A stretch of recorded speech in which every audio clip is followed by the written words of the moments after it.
you're going to see women especially that feel like, oh my God, right? Like, here's this man who's revolutionary, who's famous, who's handsome, who's young, who's smart. He's a person that seems this morally good man, which is hard to find. Oh my, get it, guys? It's hilarious because he's such a morally good man, which is so hard to find, that murdered somebody in cold blood by shooting him in the back in the streets of Manhattan because he was the CEO of a company that he didn't like and he wanted to be famous. Greetings and salutations, everyone. My name is Sean, and today we're going to talk about Taylor Lorenz, who is over 40 at least, fawning over the Luigi Mangione guy, talking about how handsome he is and amazing he is and is so good and he's a revolutionary and all this other crazy nonsense, as she praises, again, a vicious killer who is caught on video doing it. It is still alleged at this moment in time, and she talks about how, oh, she's gained a lot of audience during her time praising this person, so it's all good, and because people agree with her, that's what makes it morally sound, and this is absolutely disgusting. So again, we're gonna break this down. But before we do, I want to thank everybody who supports this channel via actualjusticewarrior.com/join. Give me the money. Give me the money. Okay? So I'm not one of those channels who looks into what Taylor Lorenz is doing all the time like a bunch of other people. I understand that she is somebody that a lot of people on the right have a problem with, and deservedly so based on everything that I've seen from her. But to be clear, this is not the first time that she's flirted with openly praising what Luigi Mangione did. And of course, there's a very famous clip of her doing so that was on the Piers Morgan show, where she talked about how much joy she felt when this guy murdered this United Healthcare CEO. I do believe in the sanctity of life, and I think that's why I felt, along with so many other Americans, joy, unfortunately, because it feels like... Serious? I mean... Joy in a man's execution? Maybe not joy, but certainly not empathy. Because again, we're watching the footage. How can this make you joyful? This guy's a husband, he's a father, and he's being gunned down in the middle of Manhattan. Why does that make you joyful?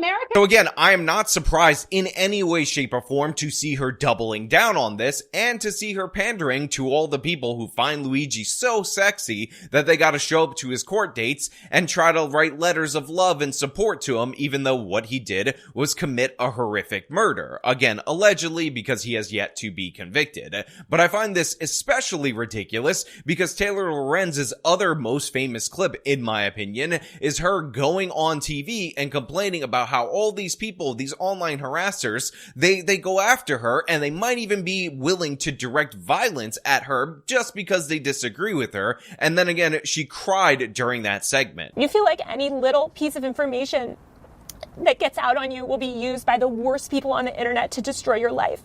And it's so isolating. And terrifying. It's horrifying. I'm so sorry. It's overwhelming. It's really hard. Internet to destroy your life. And it's so isolating. And then you just turn it off. Terrifying. It's horrifying.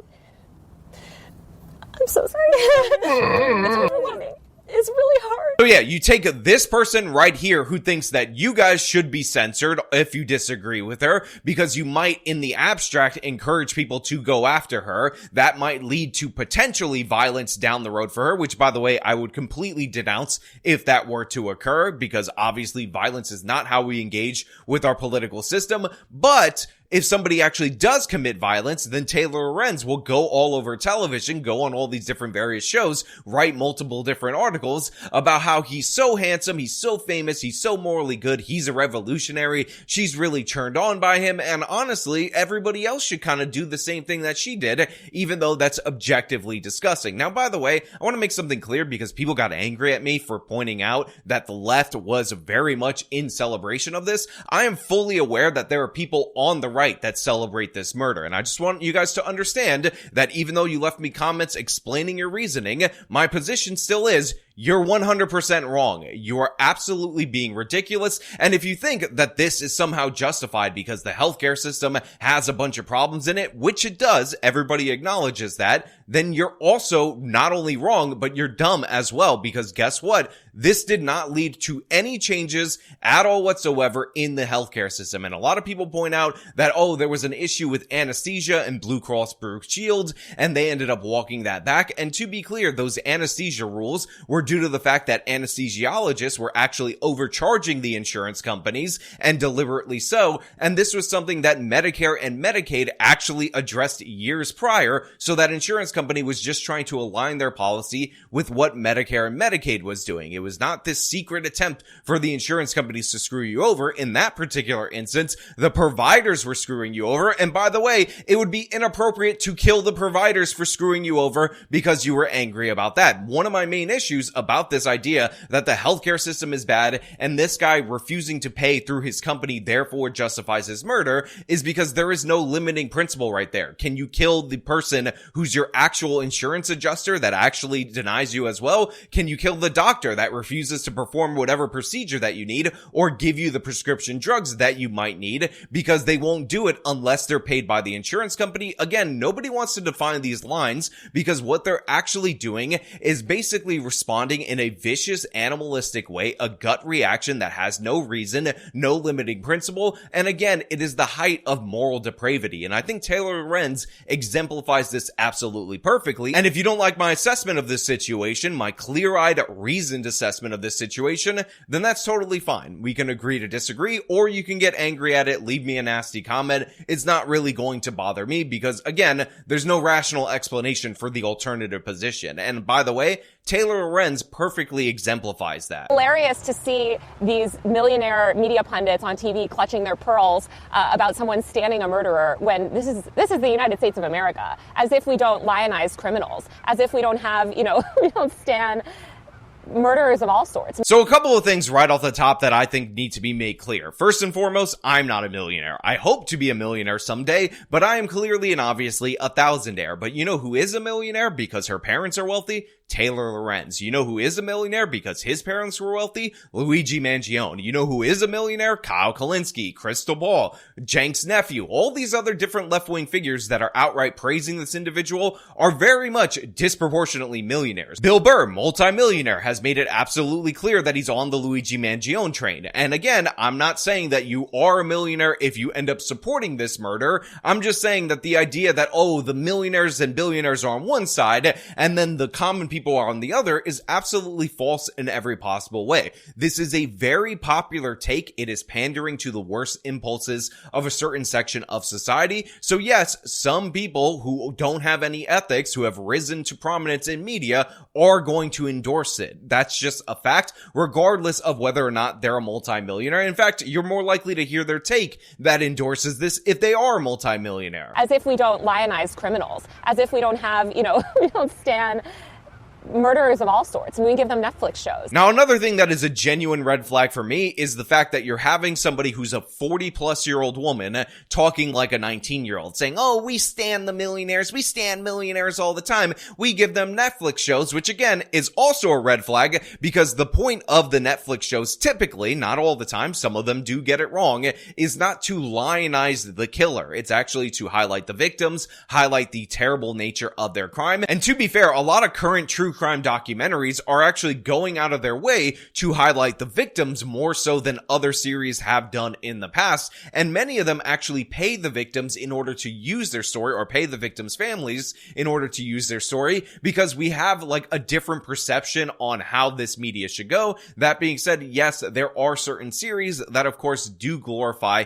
the killer that happens to be based on a real person, so to a certain extent that's true, but what she's talking about primarily with these Netflix documentaries is not the same thing. And again, you would think she would know that because we all know that women love true crime, 100% of them. And guess what? I went to CrimeCon last year and you know what I discovered? That it's disproportionately the over 40s that are absolutely obsessed with this. So you know Taylor Lorenz is watching all these true crime documentaries, and I guess she's getting the wrong interpretation for it because she is praising the killers in her mind, or she somehow thinks that all the Luigi Mangione fangirls are just like her and how she she feels about Ted Bundy, I guess. I don't know what's wrong with this woman. Probably a lot of things. But yeah, that's not typically the point of the true crime documentaries. When we do a documentary that says, this killer bad, these are bad things that this killer did, you're not supposed to like the killer. That's not what we're supposed to do. There's a huge disconnect between the narratives and angles that sort of mainstream media pushes and what the American public feels.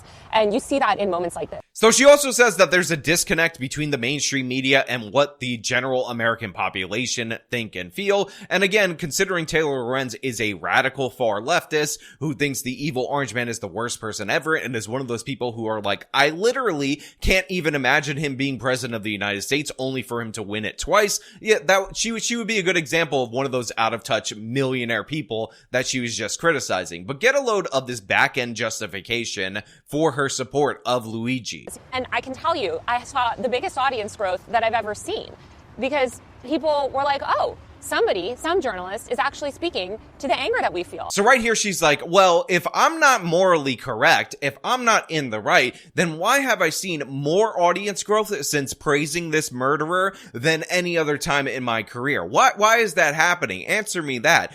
Are you trying to tell me that popularity in terms of audience is not a judgment of moral standards, of moral ethics? Are you trying to tell me that that's not the case? Yes, Taylor, that is exactly what I'm trying to tell you. There are ways on this channel that I could cover stories that I wasn't actually interested in that probably would rocket my channel up into success. There are a lot of people who do a lot of these like this LGBT person looks weird type of content and they cover that nonstop and it's essentially like catnip to a certain section of the right-wing audience. But the fact is, I'm not really interested in the gays or the transes or any of that stuff all that much outside of when those stories enter my field of interest. A lot of times we do transes in sports, but we don't do this weirdo trans is on the streets being a weirdo. Look at how dumb they look, because that's not something that I'm interested in. Although again, certain people do grow really fast covering that. It wouldn't make it more ethical for me to cover that, especially when other people are covering it, versus the criminal justice cases that I'm far more interested in, and some of which don't get as much play. I mean, that's just my opinion. That's just my take on the situation. But Taylor Lorenz, the well over 40-year-old woman, has told us that, well, if she gets audience growth, if people give her money on Substack, therefore she is moral. Now, of course, we get into her fawning over Luigi in this next clip. The women that are outside court in New York. So you're going to see women especially that feel like, oh my God, right? Like here's this man who's revolutionary, who's famous, who's handsome, who's young, who's smart. He's a person that seems like this morally good man, which is hard to find. Yeah, it's not funny at all. Honestly, it's sick and depraved. And these are the very same people, make no mistake about it, who write letters to serial killers in prison. And the way that she's talking about them, the way that she's fawning, if you guys have ever been successfully flirting with a woman, you will notice all those signs. It's repulsive, and it should be repulsive to the general population, because this person is famous. He's considered a revolutionary because he shot a man that he didn't know in the back multiple times, walked up to him and double tapped him, wrote a crappy manifesto, and a bunch of people jumped on board because in some of the early photos, he looked like Jake Gyllenhaal with the hoodie and whatnot. Honestly, this is horrific. This is absolutely disgusting. And this little turd that works at CNN laughing along with her, I've seen some other segments that he's done. And by the way, not any better representation of himself in those other segments. Absolute nonsense as well. Again, these people are actively encouraging violence in order to achieve their political end. And even though I was talking earlier about how there's no limiting principle, and that is a huge problem with the people making the case that this is moral, I just want to point out that that is a feature to somebody like Taylor Lorenz, not a bug. Again, these are the very same people who end up backing regimes, communist regimes, that massacre their own people. They are operating under the belief that if you just murder enough people, eventually you'll get to utopia, and that makes them incredibly dangerous. This is the evil that enables those dictators of the past that you've heard about so much in your history courses. Make no mistake about it. Yeah, I just realized women will literally date an assassin before they swipe right on me. That's where we're at. Now look, I'm not against self-deprecating humor right here, but I mean, come on, guy. What are you even talking about? Are you even really interested in women? I'm not saying anything. I'm just saying. I might be implying something, but I'm not saying it. But yeah, like this guy's like, oh yeah, women would rather do a murderer than somebody like me. It's like, yeah, this guy's a good job. He works at CNN. I mean, he might be like one of the weakest men I've ever seen. But let's just go with on paper. Good job, cable news. Obviously a little bit on the overweight side. We all understand that. But, you know, a little bit of fame attached to his name. And apparently the women would prefer a brutal murderer over him. And that's a laugh line rather than a horrible ding against American women, against women in the West, and especially against women like Taylor Lorenz. I'm sure you wouldn't like to be compared to a Trump supporter, but some of how people cannot understand why people have sympathies for Mangione strikes me as the same as a lot of media not understanding why people support Trump. I totally agree. It's because a lot of people are just really, really desperate. They want somebody to take on the system. They want somebody to tear down these barbaric establishment institutions. So of course, the Trump deranged crowd over here cannot go a minute without mentioning the evil orange man. And again, I will point out that the support for the evil orange man is not like the support for Luigi Mangione. People are supporting the evil orange man to be president of the United States because they want him to govern within the system an appropriate way or a better way in their minds. Luigi is killing people in the streets, or he murdered somebody in the streets, allegedly, hasn't been convicted, and you have all these different various people that again have their negative feelings about the healthcare system, which is perfectly fine to have, and again, there are ways to fix that through the political system, but then there's the people who kind of like this. They like the depravity. They like the idea that if a left-wing person has a disagreement with something, they can go and enact violence on the world. And again, I will point out, a lot of right-wing people like Luigi as well. People have been in my comments saying that repeatedly. They are just as wrong, but make no mistake about it, what is being pushed right here is the left-wing agenda as the justification for this, which honestly makes it worse if you're right-wing, because you know these kind of murders are wrong. You should know that intuitively. You shouldn't have this, oh, we should have a relativistic view of morality, but in addition to that, the murder is to forward left-wing aims. Whether that was intended by Luigi or not, that is what is being pushed by all these different various people like Taylor Lorenz. So yeah, disgusting in every possible way, but of course, I open the floor to all of you to let me know what you think down in the comments below. As per usual, if you like the video, show them by leaving a like, subscribe for more content, follow me on the social medias, support me via the support links in the description of this video. This has been me talking about an honestly disgusting display by Taylor Lorenz. Till next time.